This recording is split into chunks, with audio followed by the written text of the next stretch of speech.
Hey, what's up? This is Jordan Harris. You're watching Sports Truth. So today we're going to be jumping into our championship odds meter segment. So we pull out the championship odds meter. That means we give a letter grade on every contender in the NBA, and we just give a letter grade based on their realistic chances of winning a championship this year. So we cover all the teams who have a real opportunity to win, or maybe they just have a superstar who has the potential to carry their team all the way to a championship, kind of like what Kawhi Leonard did for the Raptors a few years ago. So we'll go over the reasons why they could or should win a championship, and then we'll also go over reasons why they won't win a championship. Then we'll end by talking about the letter grade, the actual grade that we're given on the meter. So today's episode, we're going to talk about the Los Angeles Lakers. This is the team we're going to cover. So let's go ahead and jump into the reasons why I believe they will or could win a championship this year. Reason number one is Anthony Davis. I think Anthony Davis gets critiqued, criticized, um, made fun of a little too much. I think he is probably top three weapon in the whole NBA, and I mean on both sides of the ball. So he's able to create mismatches on offense. He's also able to guard every position on the defensive end. And that's part of why I think he gets made fun of way too much. I know it is true. Like sometimes he plays his game. Sometimes he looks crazy out there and only scores 3 points and a half or 0 points and a half. But overall, the dude's athletic ability, his ability to score, his skill, like you cannot you can't clown the man too much because he's too skilled and he brings too much to his team. So the first thing about Anthony Davis, like I said earlier, he creates a mismatch for everybody. It doesn't matter who's guarding him in the NBA except maybe Giannis. He's a mismatch. If you put a small guy on him, he's going to shoot over him. If you put somebody too big on him, he's going to scoot back and shoot jumpers on him. He'll do a pick and roll, step behind 3 point line, and score that way. He creates mismatches everywhere.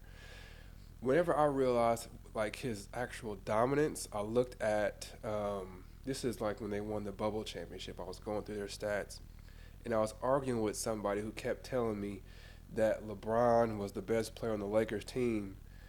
And I went and looked at the stats. First, I just did the eye test. I'm like, if I had my wife watch this game, who does not follow basketball at all, if I had her watch this game and I said, who's the best player out there? I was like, the eye test would tell her this Anthony Davis dude with the unibrow is the best player. So with that, like I went and looked at the stats just to back up the eye test that I had. So the stats told me that he was the leading scorer for the Lakers in points. He had the most points. He had the most blocks, the most steals, the most rebounds, and the most free throw attempts. So he led their team in every statistical category except assist.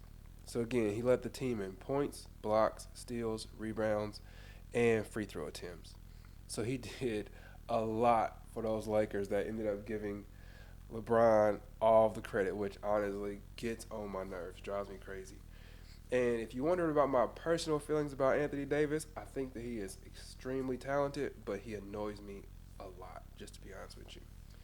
Mainly because he just drives and flails, throws the ball up in the air, and I'm like, you realize if you put as much energy into actually making the ball go in that circle, rather than trying to get a foul call, you would probably just score more points. Anyway, so that's my thing with Anthony Davis. So as far as him leading points, blocks, steals, rebounds, free throws, and all of that, he did the same thing last year, except he didn't lead the team in scoring. He was second in scoring. But he led in rebounds, he led in blocks, he led in steals, he led in everything else. So he's been that dominant. Also, he forces double teams. So since he is a mismatch for everybody except maybe Giannis, and you can tell me in the comment section who else you think could guard Anthony Davis straight up, I'd be glad to hear that. Maybe Embiid, maybe, but he creates double teams. So since he creates double teams and he's such a mismatch, it gives everybody else the freedom to play one-on-one ball. So LeBron doesn't have to worry about double teams. Austin Reeves doesn't have to worry about double teams because the main focus on the Lakers offense is always Anthony Davis. Just watch the games. I'm telling you, just watch the games, man. Anthony Davis guards all positions. So he's able to guard the point guard all the way through the center position. And I've seen him do that in the same possession. Like I was just watching a game. They was playing against the Clippers. I saw him guarding Kawhi because Kawhi was going off. So he was guarding Kawhi. He got screened, so then he had to switch. Somebody drove to the goal. He dropped under the goal, protected the basket. So then the person who was going to make a layup passed it out the three-point line. Anthony Davis ran out the three-point line and contested it and forced a miss.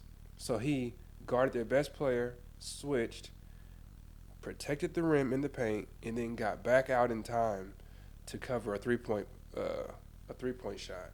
So he did all of that in one possession, and that's the stuff that I think gets overlooked in like everything that he brings to the table. He's one of the best rim protectors in the league. He also keeps other positions on his teams from being double teamed. So Anthony Davis is one of the main reasons why they could win a championship this year. Second reason is LeBron. And it's not because of his skill set, because he is, like, people are wondering, like, when is LeBron ever going to slow down? I'm starting to see it quite a bit, actually, especially in his half-court scoring. He's slowing down tremendously. But his basketball mind is far beyond anybody in the NBA. He understands the pace of the game better than anybody other than maybe Magic Johnson. And he knows how and when to get his teammates involved. He knows when he should say, let's just throw it down there to Anthony Davis and let him go to work, or no, it's time to have. And I know coach may have something to do with this, but I'm telling you, LeBron is doing a whole lot of this stuff. We can say, hey, now it's actually time to get Austin Reeves out there for a pick and roll action with Anthony Davis. Like, those are the calls that LeBron is making. His basketball mind has his team. It always puts them on a whole nother level. And then he also knows when to rest and when to be aggressive. He seems to sense that pretty well. Another reason, so this is the third reason why they should or could win a championship this year, and it's the size of their reserve players. So you look at teams like the Warriors, the tallest player, like you have people like you got Moody out there playing quite a bit. I think he's 6'6", 6'7" maybe. You got Draymond Green playing, who's probably about 6'6" or 6'7". Kevon Looney, who's about 6'8". So they struggle with their size. But the Lakers, they've got Rui Hachimura, who's 6'8"ish, 6'9". Cam Reddish, who's 6'8". You got Christian Wood, who's about 6'10". And then they have Jackson Hayes, who's 6'11". So these are all reserve players. These are not star players. I'm not even talking about Anthony Davis, who's 6'10", or LeBron, who's 6'9". But these are people who are just role players, and they're all 6'8", 6'10", 6'11", big, huge, tall people, tall players. Size obviously helps you win games in the NBA. And then the last reason why they could or should win a championship is experience. So they've got plenty of players in their main rotation who have been in the league for, of course, LeBron, this is his 21st year, but then you've got Anthony Davis, who's played 11 years, got Austin Reeves, who this is his third year, I believe, and then D'Angelo Russell's been in the league for 8, Christian Wood 7, you got Prince, who's been in the league for 7 years. So a lot of their main players, they've been in the league for quite a while. They don't have to rely on brand new people who have never had to prove themselves in the NBA. All right, so let's talk about some of the reasons why they won't win the championship. So I know this is probably going to make people say, Jordan, you crazy, but I'm going to say it anyway. The main reason why, I think that they're going to struggle, especially in the playoffs, is because I don't think that they have a real closer on offense. And I know people are going to be like, well, they have LeBron. I don't see LeBron as a closer. I definitely don't.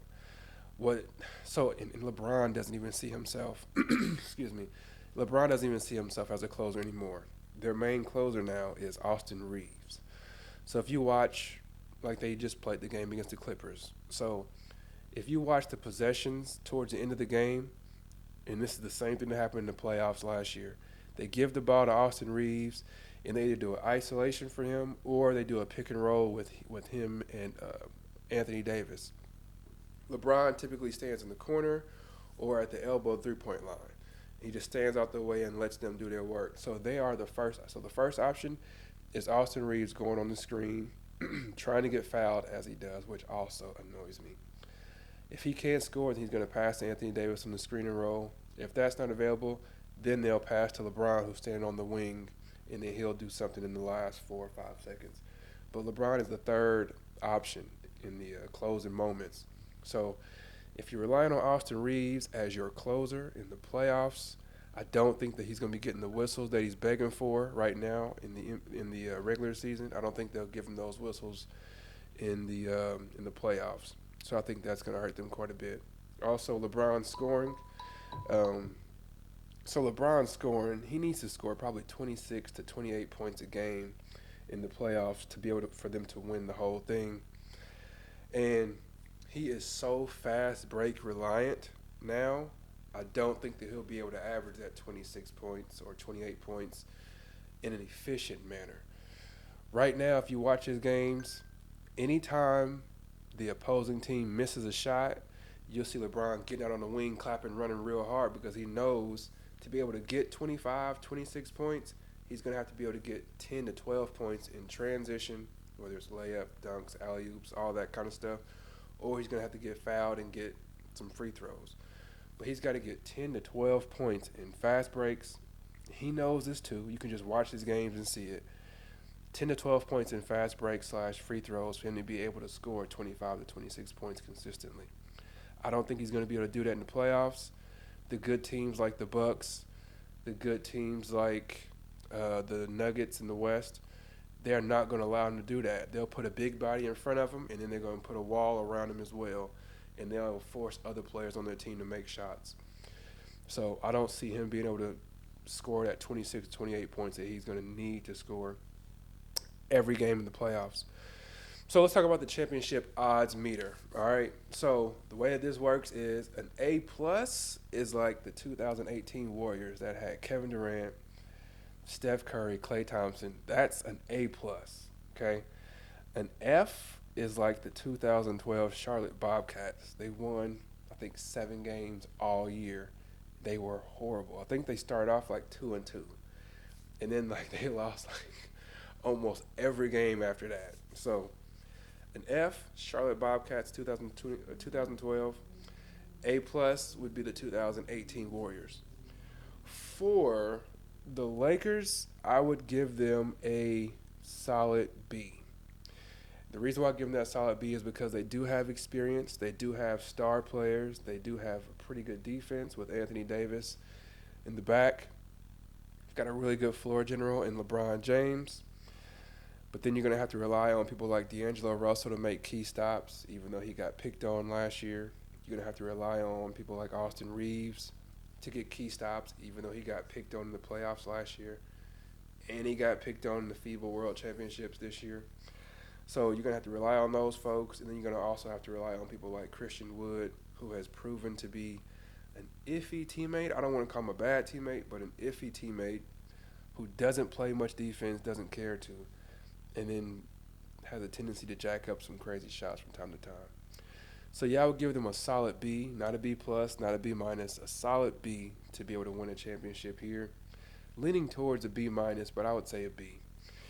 So yeah, definitely interested in hearing what your thoughts are on that.